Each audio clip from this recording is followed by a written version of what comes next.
Hello members of the class of 2025 and their parents. I'm here today with Mr. Brett from the College Counseling Department. Mr. Brett, can you just give me a brief overview of what the College Counseling Department does? Thanks, Will. Thanks for having me here today. So we have 4 college counselors. I'm the Director of College Counseling. We have Mr. Sawyer and Mrs. Deal, who are Associate Directors of College Counseling, and Mrs. Tate, who's another college counselor. In addition to that, we have Mrs. Katie Palopoli, who's our College Counseling Coordinator.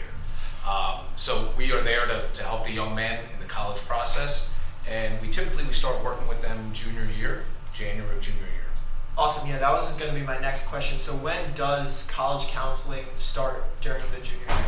So in their group advisory class, they're going to be doing stuff in the fall with their current grade level counselor, and then starting at the beginning of second semester, we will have 9 classes with them, so once an academic cycle, every 8 days, where we walk them through all the nuts and bolts of the college admissions process. They'll start a common application, they'll work on a college essay, they'll talk about some such riveting topics as early action, early decision, and they'll work on their activities resume.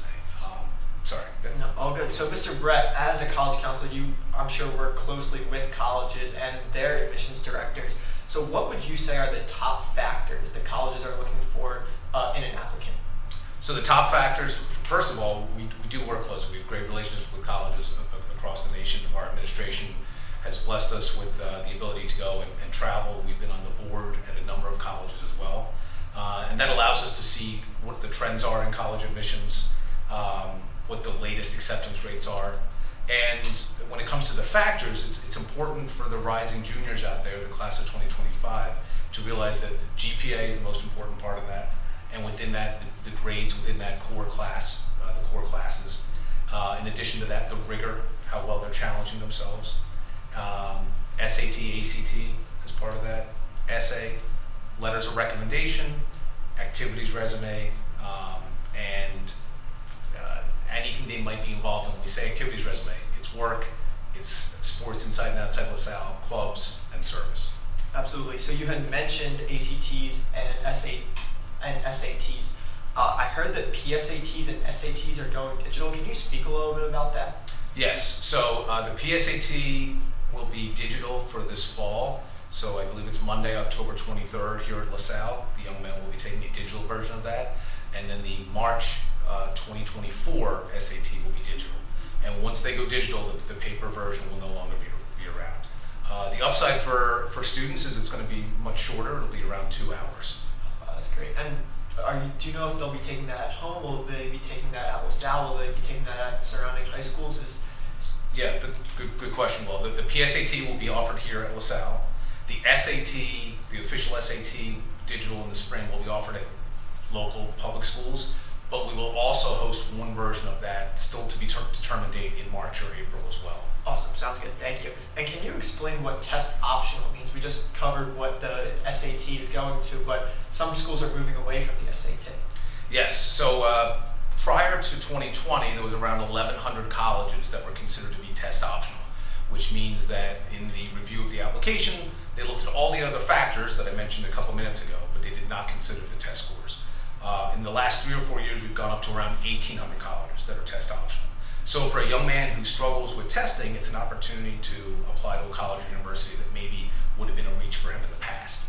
That being said, we're trying to get it across sooner and earlier to our young men here that it still is important to take the PSAT seriously, to prep for that, to prep for the SAT as well, because having strong scores is going to make a young man a much stronger candidate in the admissions process. And something that I can speak for from a personal experience is some schools I submitted my SAT scores and other schools I didn't, so it's not the same for the student even with different schools. Exactly. We just wanted, we saw in the last couple of years that the positives are it reduces some of that stress, but we don't want a young man just saying, oh, I won't do any prep, I'll just take it as a baseline, because it's potentially a missed opportunity. And the other note there is there tends to be a lot of emphasis on the SAT. The ACT is looked at just the same from a college's point of view, and it's a different type of test. So some of our young men perform better in that than the SAT. Awesome.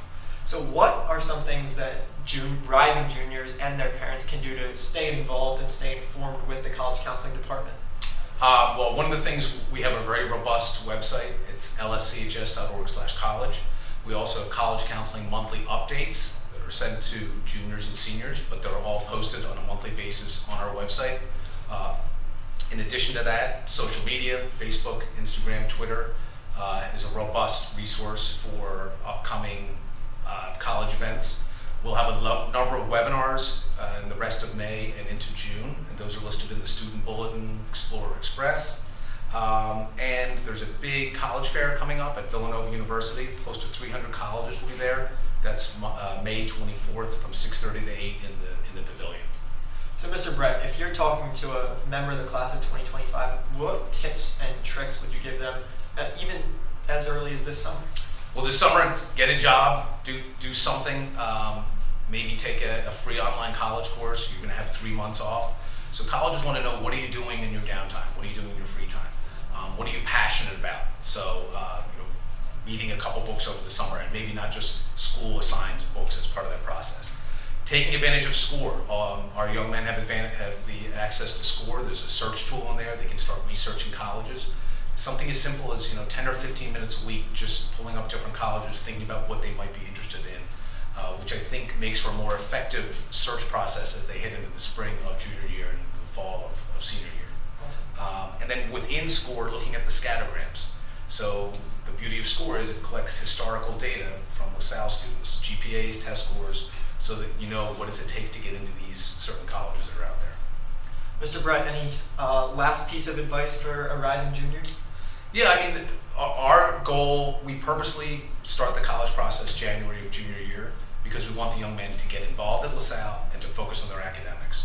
But part of that is that everything counts. So, the choosing of strong courses, performance in the classroom, that puts certain colleges on the table as a senior or takes some of them off. So we just want our young men to know that they're in good hands. We have an excellent track record here, but that now is the time as they head into that junior year where it starts to get serious, and we want them to be sure that they have as many options as possible in this college process.